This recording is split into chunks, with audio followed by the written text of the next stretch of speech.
Hey everyone, welcome back. Today we're going to be taking a deep dive into scams, Oh, which unfortunately are something that I think we all have to be more and more aware of these days, with everything going on online. definitely. Yeah. Um, and luckily you sent over a great resource to kind of help us unpack it all. Uh-huh. A consumer advice article straight from the FTC website. I Yeah. mean, who better to break down the latest scammer tricks? Oh, absolutely. They're really on the front lines of all this stuff. So, Yeah, for sure. yeah. Okay, so get this. This article highlights how scammers are using fake fraud alerts. You get that like heart-stopping message. It Uh, looks like it's from your bank yeah. saying there's been suspicious activity on your account. Yeah. I don't know about you, but that kind of thing makes me want to just like click every link and call every number just to make sure my money is safe. Yeah, absolutely. It's a really clever tactic Yeah. because, like you said, it plays on our deepest fears, right? Right. Losing our hard-earned money. They know that when we're scared, we don't always think straight. For sure. And this article even talks about how they use these elaborate stories to really draw you in. Yeah. Like, for instance, they might say they need your help to catch the fraudster, Oh, wow. which makes you think you're doing the right thing. Right. But really, you're being led right into their trap. Right into it. So what's the best way to avoid falling for this? I mean, those messages can be so convincing. You're right. They can be so convincing. Yeah.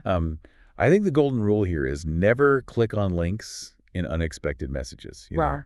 Always verify independently. Okay. Go directly to your bank's app, their website, call the customer service number on the back of your card. Right. Never the one provided in the message. Okay, so it's all about taking a beat to double check, even when you're feeling stressed. Yeah, That's like that saying, trust but verify. Exactly. Uh-huh. Now, this FTC article also mentions another tricky scam. Huh. Fake investment opportunities. Ah. And this one feels especially relevant these days with everyone talking about getting rich quick on social media. Totally. It's like everywhere you turn, someone is promising you the secret to like overnight wealth. Yeah. Like this article mentions how they dangle these promises of guaranteed returns with low risk, which sounds, incredibly tempting. Right. But remember, if something sounds too good to be true, Yeah. it probably is. Yeah.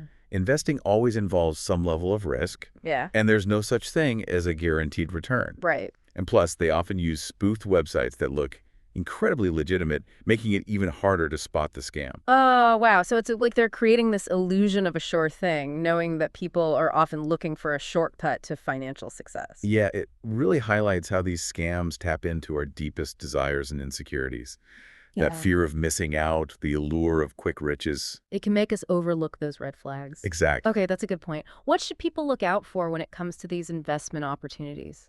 I would say, do your research. Okay. Don't just take someone's word for it, especially if you met them on social media. Right. Independently verify the company, read reviews from reputable sources, Hmm. and remember that any investment involves some degree of risk. So basically, don't let the excitement of potential profits cloud your judgment. Exactly. Okay. Now let's move on to another common scam that this FTC article highlights. Fake invoices. Ooh. Okay. These can be especially tricky because they often involve services we might actually use. Oh, yeah, I've heard about these. The article gave an example of a Geek Squad scam. Yes. You get this email saying you need to renew your membership, even if you've never signed up for one in the first place. Right. And they make it even more convincing by adding a sense of urgency, like a 24-hour deadline to cancel or you'll be charged. Right. It's all about creating that pressure to act quickly without thinking things through. Right. They're hoping you'll panic and just pay up. Oh, gosh. But remember, legitimate companies won't pressure you like that. Okay, so what's the best course of action if you get a suspicious invoice like that? Do not call the number provided. Okay. That's a direct line to the scammer. Got it.